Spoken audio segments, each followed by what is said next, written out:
Now that we've talked about instructional communication, the bulk of what this class will talk about is critical communication pedagogy.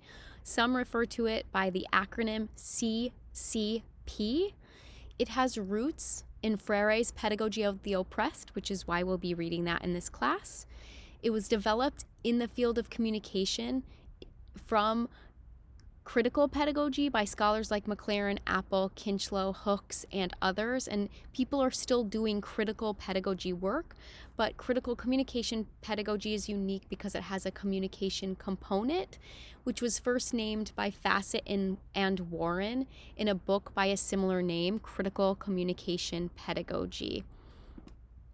My definition of critical communication pedagogy is what I will probably be working with all semester, and I stole this from a piece that I have recently written, which will show up in communication education sometime, called Failing at the Help Desk.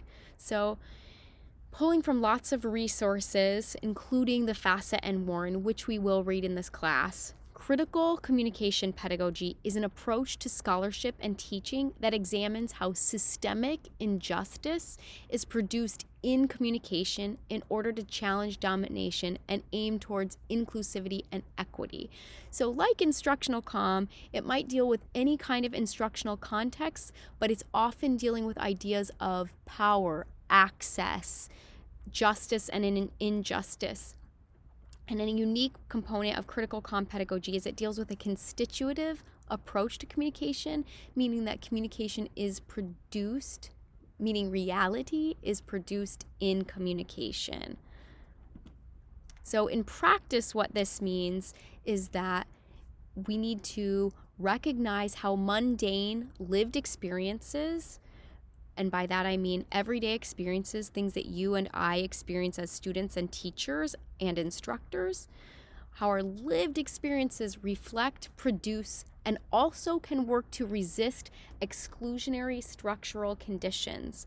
So by structural conditions, I'm often dealing with or talking about things that individuals cannot necessarily control, even though they contribute to it. So things that are structural would be things like that are institutional. So things that we have to do because of what are in our laws, things that deal with our governing procedures at any university, in our state, etc. So structural conditions are often things that are collective and established over time.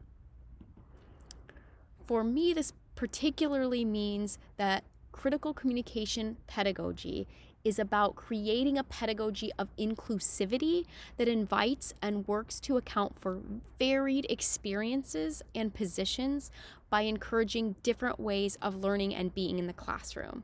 So I believe that everyone has something to bring to the classroom, and I believe that your lived experience really changes how you understand things in education and what should be important to you, etc. And so I think that in order to have an inclusive pedagogy, we need to bring some of these perspectives together, right? Instead of just what is always expected to be done.